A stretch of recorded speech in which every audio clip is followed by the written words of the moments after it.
माझं लग्न होऊन 18 वर्ष झाली. अरेंज मॅरेज होतं आमचं.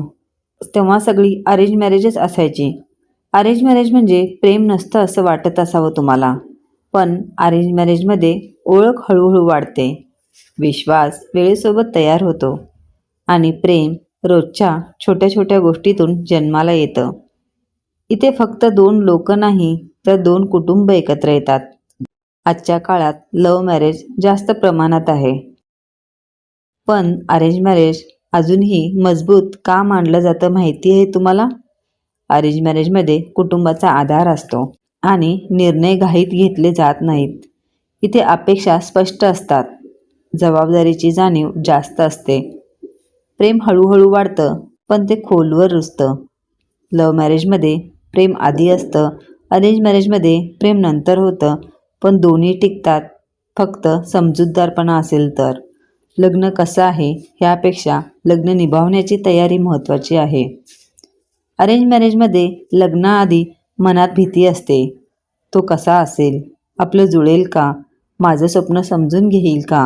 ही भीती चुकीची नाही, कारण नवीन आयुष्याची सुरुवात प्रत्येकालाच घाबरवते. पहिल्या भेटीत मोठे शब्द नसतात, फक्त शांत नजर असते. त्या नजरेत प्रश्न असतात आणि थोडीशी आशाही. इथे प्रेम पटकन होत नाही, पण आदर आधी येतो. तो क्षण जेव्हा वरमाला हातात असते. हजार लोक आजूबाजूला असतात, पण नजर एकावरच येऊन थांबते. त्या एका क्षणात मन विचार करतं, आजपासून हा माझं सगळं काही आहे. ती वरमाला फक्त फुलाची नसते, ती जबाबदारीची, विश्वासाची असते.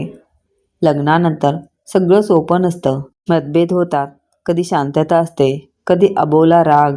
हळूहळू संवाद वाढतो आणि नकळत प्रेमही. अरेंज मॅरेजमध्ये प्रेम सिनेमासारखं नसतं. ती चहा बनवत असताना थकलेला चेहरा पाहून आज मी करतो या वाक्यातून जन्म घेतं.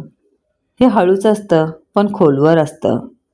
लग्न, लव असो वा अरेंज, नातं टिकतं ते समजूतदारपणा, संयम आणि आदरावर. अरेंज मॅरेज म्हणजे प्रेमाचा अभाव नाही, तर प्रेम वाढवण्याची संधी आहे असं मला वाटतं.